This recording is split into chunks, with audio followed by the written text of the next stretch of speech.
ইরানে চলমান সরকার বিরোধী বিক্ষোভ ঘিরে সামাজিক যোগাযোগ মাধ্যমে ছড়িয়ে পড়েছে নানা ধরনের গুজব ও বিভ্রান্তিকর তথ্য। গত কয়েক সপ্তাহে এসব গুজব এতটাই ভাইরাল হয়েছে যে অনেক সময় সত্য খবর আর মিথ্যার পার্থক্য করা কঠিন হয়ে পড়ছে। বিশেষজ্ঞদের মতে এই তথ্যযুদ্ধ পরিস্থিতিকে আরও জটিল করে তুলছে।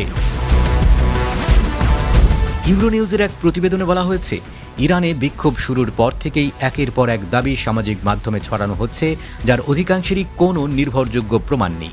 এসব গুজবের বড় একটি অংশ এসেছে বেনামি বা যাচাইহীন অ্যাকাউন্ট থেকে।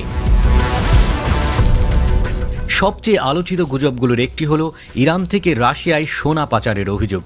গত 7 জানুয়ারি সামাজিক যোগাযোগ মাধ্যমে দাবি করা হয়, ইরানের শীর্ষ কর্মকর্তারা দেশ ছেড়ে পালানোর প্রস্তুতি হিসেবে বিপুল পরিমাণ সোনার বার রাশিয়ায় পাঠাচ্ছেন।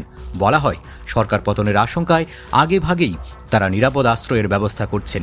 যদিও এই দাবির পক্ষে এখনও পর্যন্ত কোনো নিরপেক্ষ বা যাচাইযোগ্য প্রমাণ পাওয়া যায়নি। এই প্রসঙ্গে যুক্তরাজ্যের সাবেক নিরাপত্তা মন্ত্রী ও এমপি টম টুগেনধাত ব্রিটিশ পার্লামেন্টে প্রশ্ন তুলেছেন। তিনি তেহরানে একটি রুশ উড়োজাহাজের উপস্থিতি নিয়েও উদ্বেগ প্রকাশ করেন।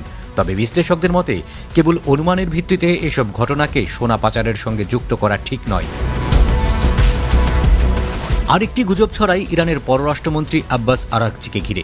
দাবি করা হয় তিনি পরিবারসহ লেবাননে পালিয়ে গেছেন। বাস্তবে দেখা যায় এটি ছিল একটি নিয়মিত কূটনৈতিক সফর শেষে আরাকচি দেশে ফিরে তেহরানে ওমানের পররাষ্ট্রমন্ত্রীর সঙ্গে বৈঠকও করেছেন, যা গুজবটিকে পুরোপুরি ভিত্তিহীন প্রমাণ করে। সবচেয়ে বেশি আলোড়ন সৃষ্টি করেছে ইরানের সর্বোচ্চ নেতা আয়াতুল্লাহ আলী খামেনিকে ঘিরে ছড়ানো গুঞ্জন। ব্রিটিশ সংবাদ মাধ্যম দ্য টাইমসে প্রকাশিত এক প্রতিবেদনে বলা হয়, পরিস্থিতি নিয়ন্ত্রণের বাইরে গেলে খামেনি রাশিয়ায় পালিয়ে যেতে পারেন। এমনকি সামাজিক মাধ্যমে দাবি করা হয় পালানোর সময় তিনি আহত হয়েছেন। তবে এসব দাবির কোনো সত্যতা মেলেনি। বরং খামেনি নিজেই সাম্প্রতিক এক ভাষণে বলেছেন, বিক্ষোভের মুখে তিনি পিছু হটবেন না। বিশ্লেষকদের মতে খামেনির দেশত্যাগের সম্ভাবনা খুবই কম। এছাড়াও ইরানের পার্লামেন্ট স্পিকার মোহাম্মদ বাকের গালিবাফের পরিবার ফ্রান্সের ভিসা চাইছে, এমন একটি দাবিও আলোচনায় আসে। তবে ফরাসি কর্তৃপক্ষ বা নির্ভরযোগ্য কোনো সূত্র এ বিষয়ে কিছু নিশ্চিত করেনি। ইরানের পার্লামেন্ট মিডিয়া সেন্টার এই অভিযোগকে সম্পূর্ণ মিথ্যা বলে উড়িয়ে দিয়েছে। বিশেষজ্ঞরা বলছেন, গুজব হয়তো স্বল্পমেয়াদে মানুষকে আন্দোলনে উদ্বুদ্ধ করতে পারে, কিন্তু দীর্ঘমেয়াদে তা আন্দোলনের ক্ষতি করে। অতীত অভিজ্ঞতায় দেখা গেছে, ভুয়া তথ্য ছড়িয়ে শেষ পর্যন্ত সরকারই লাভবান হয় এবং আন্দোলনকারীদের বিশ্বাসযোগ্যতা ক্ষতিগ্রস্ত হয়। 2009 সালের ইরান বিক্ষোভের সময়ও এমন ঘটনা ঘটেছিল। কিছু অতিরঞ্জিত ও মিথ্যা মৃত্যুর খবর ছড়িয়ে পড়ার পর সরকার প্রমাণসহ তা ভুয়া বলে দেখাতে সক্ষম হয়। এতে আন্দোলনকারীদের পাশাপাশি গণমাধ্যমও প্রশ্নের মুখে পড়ে।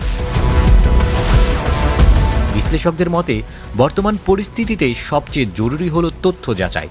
কারণ সত্যের চেয়ে গুজব দ্রুত ছড়ালেও শেষ পর্যন্ত সত্যই টিকে থাকে, আর গুজবের ফাঁদে পা দিলে ক্ষতিগ্রস্ত হয় পুরো আন্দোলনই।